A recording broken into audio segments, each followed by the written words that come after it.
speaker on board, ladies and gentlemen. Put your hands together and welcome Dr. Shakir S. Hussain. Dr. Shakir is the Manager of Teaching and Learning at Northwestern University in Qatar. He is designated ATD Master Instructional Designer and holds a master's degree in Learning Design and Technology from Pennsylvania State University, in addition to graduation certificate in Educational Technology, Integration and E-Learning Design. Let's go ahead and welcome Dr. Shakir S. Hussain on board. Good morning, afternoon, and evening, folks, wherever you're joining us from, and thank you for that kind introduction. I saw Fiji in here, which is fascinating. A special shout out to Fiji. Thank you, all of you, for your generosity with your time and attention in joining us today. And a special thanks to the folks at IB Forum, especially RF, who I know has put their heart and soul into making this event happen. I'm excited, extremely excited to have some sort of an interaction with a bunch of people, even though if it's virtual today. And I'm excited to share my learning journey in what I think is a new age ecosystem over the last year and a half, something I'm calling indie online education. Firstly, though, a quick my dad died 5 years ago today. And I just wanted to acknowledge and recognize his role in being where I am today. So, the current landscape. Now, we've all probably heard ad nauseum about how higher ed right now needs to change. I'd like to take an approach in thinking back as I was reflecting in my own experience through formal traditional higher education and the tangential experiences I've had around it. I thought back to my time at CMU, Qatar. Now, I am a local from Qatar, local-ish. I've called Qatar home for the last 2 decades and a little more. So a local in that sense. And I loved my undergraduate experience. I would go back there in an instant, but it ended. There was a hard stop at the end of 4 years. I still keep in touch through my alumni credentials, but there is still a hard stop. Penn State, my master's program was fully online, and not really the same as my undergraduate experience. Learned a lot, but was there community there? Not really. And then in my doctoral program, it was actually a global program where with my cohort, I ended up in 5 different countries over 2.5 years, excuse me. But again, had a hard stop. I've also dabbled into, like all of us, in the world of MOOCs and marketplaces like Udemy. And likely, like all of you, I've not completed a single one. Primarily, it was just a lonely experience. Finally, exec ed, which I think is one of the more up and coming experiences in the world of lifelong learning, especially. I've had some great experiences, but they were short. And again, there was a very clear marker to the end of the community experience there. So with that, those are some of the challenges I've listed, along with, I've learned quite a bit, as I imagine we all have. More recently, the resilience is where things get a little sticky and icky as well. What COVID-19 has done to higher ed, none of us could have really imagined it, but unfortunately, it may not be the last time that the resilience of the existing system is called into question with everything that's going on around the world. So I'm here to talk about something called a phrasing that's mine until somebody else comes up with a better name, called indie online education. Why, or rather, thinking back, this was about 1.5 years ago, right when the pandemic hit us and we all were at home. I was wrapping up my dissertation and I got back on Twitter. That led me to this new note-taking app called Rome, which has essentially become my second brain, if you will. And there were a whole bunch of courses around it. Everybody was starting out with newsletters, podcasts, boot camps, and so on and so forth. And there was an underlying current of what can we learn and how can people learn and make use of this opportunity at home. Granted, within our bubble, for those of us privileged to be able to do that, right? And for those of you who watched Steve Wheeler speak early on, my tip of the hat to Steve for a wonderful talk. I believe indie online education takes great advantage of the new digital literacies and learning 2.0. My reasons for jumping into this ecosystem: one, to learn something new. I just like learning things at times for the sake of it. I also, as a practitioner in pedagogy, I wanted to explore the pedagogy behind this model. What is it that takes? What is it that people are willing to spend thousands of dollars without necessarily getting a diploma or a piece of paper at the end of it? It's just about their learning, which is what excited me mainly. So in my head, at least, I've broken this down why I'm excited about this. I'm an optimist, skeptical, but optimist as well. And why I think this works is because in the online education puts together community, technology, and impact together really, really well. Better, if I may, than higher ed as it is right now. Let's dive a little deeper into that. It's all about the community, primarily. It's all about the learning happens to the community. These are at times limited, sure. So there is gatekeeping of some sort, but I've seen it be done in good ways. Right. Another important part is that the instructor is a part of the community. For me, in traditional higher ed, the incentives of instructors, teachers, are not necessarily aligned to teaching, they're more aligned to research, especially in R1 universities, those who focus on research. That's where the money is. Teaching doesn't necessarily pay you a whole lot well, right? For those among you who are teachers, you know this. In this space, you teach better, you get more students, you make more money, which is the aligning of incentives that I see it. Right? There's also a lot of focus on self-directed learning. What you bring into the community is what you take out of it.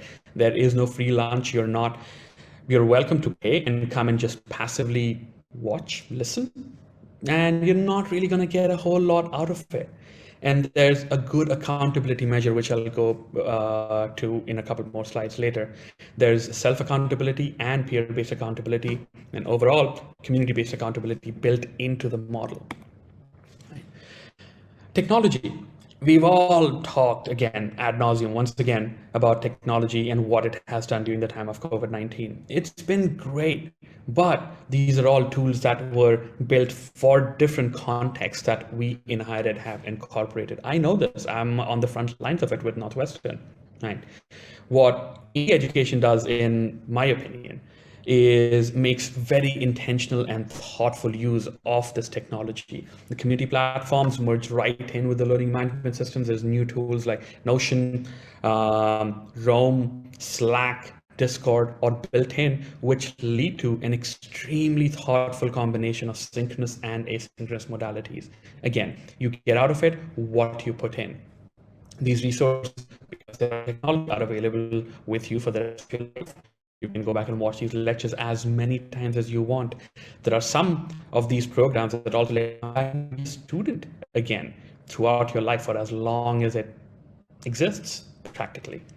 And again, this accountability part, which personally is important to me, and I genuinely believe in self and peer-led accountability in the larger how we learn from each other and from ourselves and from the instructors. Lastly, very direct impact. There's transformational learning as a part of this model, right? You are in here not because you want a piece of paper, because you genuinely want to learn something, and it transforms the individual. It has transformed me in a bunch of ways. I'll speak about building a second brain, which was one of the first few courses I took, and I have internalized and incorporated it in my life, pretty much in everything. My wife keeps joking about, you need to go to your second brain for everything. And I say, yeah, pretty much. Why do I need to use my first brain for things that I don't need to use my first brain for? Right? A big impact in here is that you build something, you create something. It's your proof of work, and that directly is challenging the idea of credentialism, right? That piece of paper. What's my blog post that I got out of it, or the writing piece, or my podcast, or my newsletter out of this? And a program builds towards you getting something tangible out of it. I also like the model. You get to pick and choose. You're not tied into an ecosystem for a year or 2 years or 5 years, but you get to pick and choose these courses.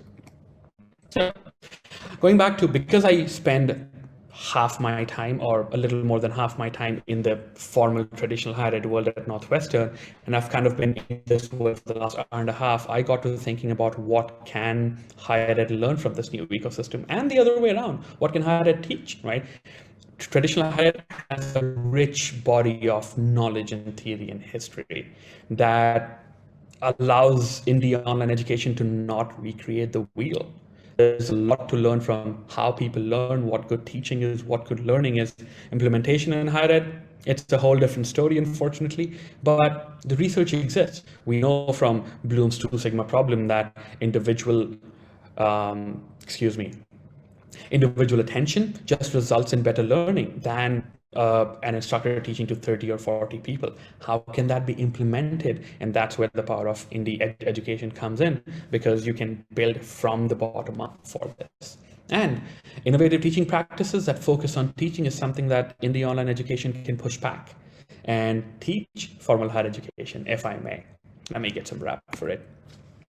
So, jumping into a couple of case studies, I have personal affiliations with every single one of these, and this is coming from personal experience.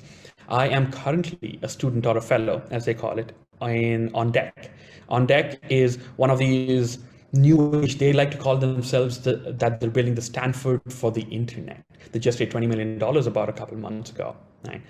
And for me, I am currently in the On Deck Course Creators Fellowship, and it's been a transformational experience.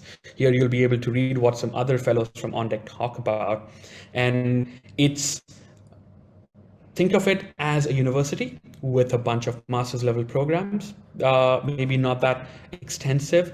And he'll show you what the fellowships are as of yesterday. I took the screenshot just yesterday. And each of these are probably 8 to 10 weeks, cost about $2,500. And I know, now that I'm done with formal higher education to a large extent, I've done my doctoral program, I'm going to pick and choose from this for the next couple years at least, continue on with my learning and keep learning, at times just for the sake of learning. Building a Second Brain was the first cohort-based course, as some of the folks within this ecosystem like to call it.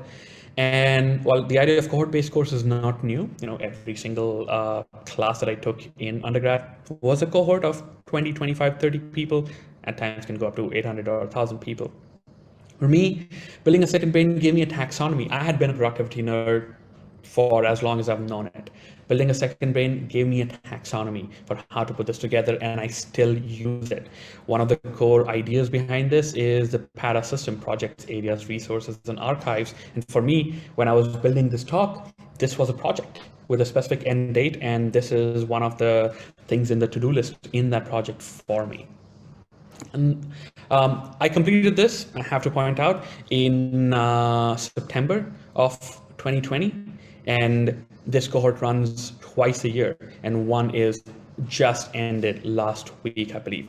I have the ability to, as Tiago Forte, who is the primary teacher in here, iterates and improves upon this course, I have the ability to go back and take an advanced revision of the course. I still have the recordings, and I can just keep going back and keep improving my second brain, if you will.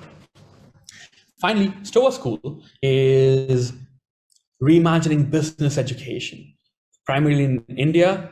They may do a lot more. I'm positive they'll do a lot more. My affiliation with them is that of an advisor. I met Aditya and Raj, the primary two co-founders of the company, on Twitter while they were exploring what this could be. And I have fond memories of the first workshop that they did. Didn't go so great, and I told them, hey, this is what you could do better. And they said, why don't you come on and help us do this better? Now, STOA School takes it a level up. It's 24 weeks. It brings in some of the experiences that students are used to in business education in India, like the focus on career. There's an interest in placements from the students, but it also does a lot more. There's a lot of accountability that's put on yourself. Again, you get out of it as much as you put in, and some more. Right. What this looks like in the future, I genuinely don't know. These are some of the unanswered questions I could think of as I was thinking about where does this go when COVID-19 ends, or at least in the way it is going on right now. Life will, to some extent, come back to normal. Right? I'm going to start going out and meeting some friends. Am I going to have as much time in the evenings after work to engage in these cohorts, to read the n number of newsletters I do right now? I don't know, honestly. What about access beyond the privileged places in the world that have access to the internet, because it's so dependent on the internet? Now, if existing data is something to go by, the access to internet will just continue on. Credentialing. Google in the recent past and a couple of management consulting firms have said, you don't need a bachelor's program anymore to come work for us. Can you demonstrate your skills with indie online education? You can, but is that enough? Is that good enough to replace a 4-year undergraduate degree? I'm not so sure just yet. The answer is not no for me, but I just don't know yet. And what will higher education incorporate this? There are potential opportunities, but again, and I'm positive you all may have a whole bunch of more questions as you delve deep into it. So let's talk about this more. Right? With that, I'm going to end with some ways to reach me, and I'm right on the 20-minute mark. So let's jump into some questions. And thank you for your time.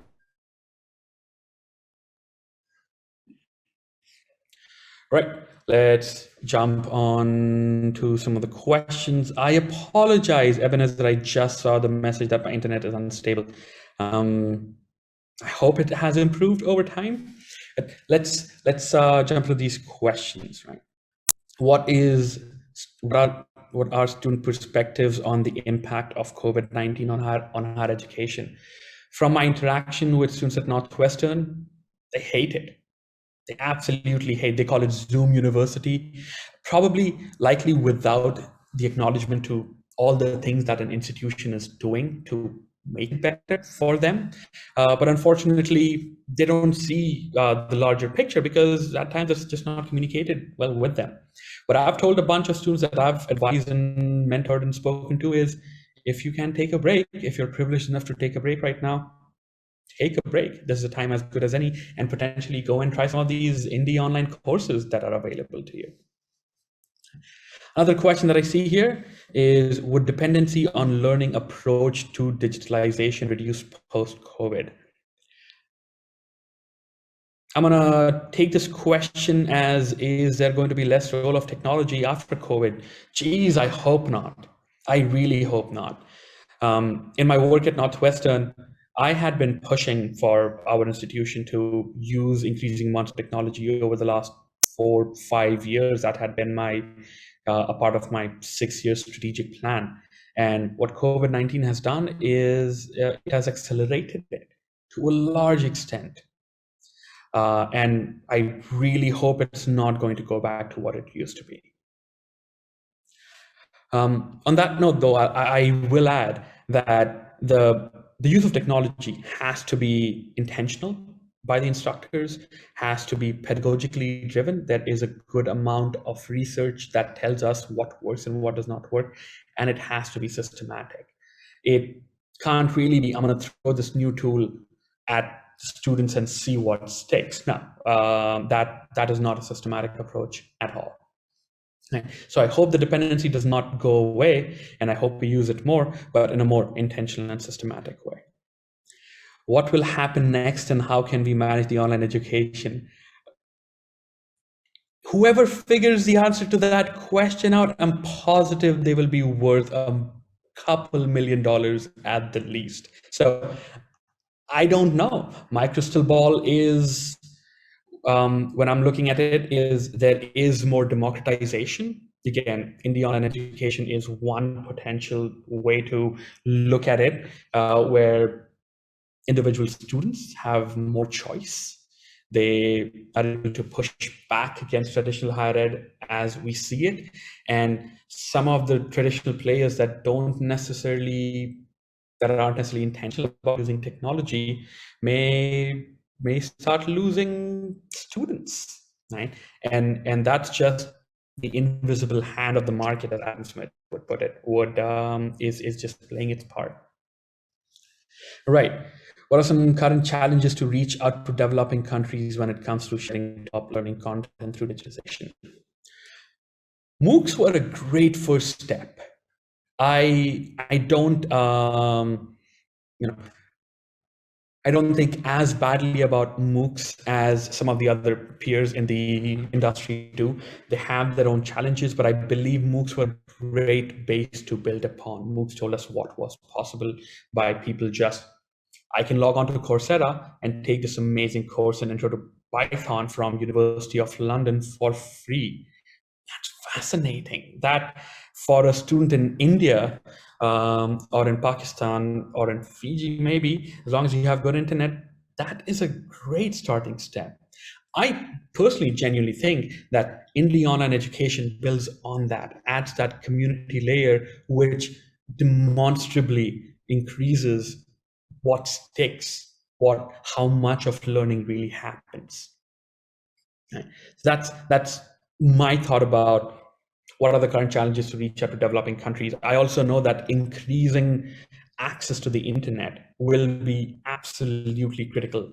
I call Mumbai my other home, on top of Doha, and I know with the recent push of just where we've come in the last 10 years with access to mobile internet in India is fascinating, and extrapolating into what the world could look like with ubiquitous access to the internet, then it's really up to the individual teachers to create the best possible experience. Do you think the quality of online education graduates are like traditional education graduates? At the whole, I don't know. Right? I don't think there's a place for generalization. I think of my own experience. My master's program was fully online, and my doctoral program was in a hybrid fashion where I spent 2 weeks in a term in LA or in another country. I went to USC, and the other parts were online. Designed well, I genuinely believe that online education will outperform traditional brick and mortar education just because of the modalities, the opportunities that you have, but it requires intentional teaching, it requires pedagogically driven teaching, and it requires systematic teaching. And a larger way to think about it from the administration in traditional institutions as well. Once that happens, it'll be much better than traditional online graduates will be better than traditional education graduates is what my belief is. And I see we have about 4 more minutes. We'll take one more. Does digitalization have an impact of your personal skills and social skills? If so, how do we overcome that hurdle? Great question. And this is why community was the most important part of what I think is this indie online education. That's why it was the first thing that I went into. Right? There's a content, and then there's a theater of delivering that content. Right? And what's overarching all of this is the community that I'm a part of within my classes and outside of my classes. I use that term liberally. My interaction outside of the classroom are a part of this community where I'm pushing. A friend has sent me, based on a discussion I had in a class, they sent me a resource, a blog post that they thought I would find it interesting to read about, and I can go deep into it and then talk about it in a small group of my own, all possible on the internet. So I think it will have a positive impact. Now, does it always have to be on a screen? Boy, I hope not. I can't wait to get back to my physical interactions, my office or school. But I do think there's more place for this virtual interaction as a core part. I don't see it as a layer on top of traditional education, but a core part of it, intentionally designed between synchronous and asynchronous. And that synchronous part does not have to be just on Zoom or just in person, but a combination of those two. All right, let's take one last one here. Is virtual learning delivery likely to become mainstream and preferred choice for higher education? It is my hope that yes, the answer is yes. Now, there are large open questions. Can online education recreate the entire experience of higher education as of right now? No. But we also know across traditional higher education models, and I'm going to kind of think about the North American system and the European system, which are two different bundles. The North American system includes your sports and varsity teams and job interactions, right? In the Indian world, the placements; in the American world, the career fairs, the clubs, and all of that things is kind of an entire bundle of higher education. On the other side, you have models such as in Europe, where your classes are more or less where you come together and everything else is around you. You don't even have hostels, you have to find it yourself, right? So there are models out here from which we could learn on. And is virtual an alternative to this? I see it as a viable candidate in the future. What it tells me is it gives students choice. Right? Students are able to make the choice whether they want to go to a full-fledged, completely bundled higher education ecosystem, such as the universities, your Stanfords or your Carnegie Mellons or other universities in the US. Do you want to go to a European model where it's unbundled and hence cheap? Do you want to start working and learn while you're working? Do you want to jump in and out of classes? Do I want to extend my entire undergraduate degree for 10 years? So there are potential opportunities for me. What part of my personal mission in life is to just make opportunities available to students, and virtual is an option. Let the student make that choice. Let's take one last, because I have one last please over here. In open source MOOCs, the emphasis is on skill sets, while the emphasis is evidence-based on certificate awards. How do we balance the two? A good question would be to look at what work demands, right? What is the outcome? The outcome of most graduates in higher ed as of right now is to get to work, whether that be entrepreneurship, do something on your own, or get a job, right? And what does that job need? Are you looking for a job that needs that piece of paper? In my case, 10 years, 11 years ago now, it was yes, I absolutely needed that bachelor's degree. Can you prove that, through this program I've written over my 2 years, 3 years of education that I was doing in computer science without going to a university, here's a new tool that I've built. Can I monetize that? Can I create a business out of it? Then you don't need that piece of paper. Can I go to an employer and say, look at this evidence of work that I've done. Are you willing to trust me based on this, that I can add value to the job that you're hiring me for? If the employer says yes, absolutely doable, right? So the balance between the two, personally, for me, I'm not so sure if credentials are here to last. Proof of work, right? What can I do? And that'll be dependent on the employer, right? And I have my note for a hard stop right now. Thank you once again, everyone. Really appreciate your time and attention. It was a pleasure having you on our platform. Thank you for coming and sharing insights. I'm sure everybody is delighted to have you on board and to listen to your session. Thank you so much once again.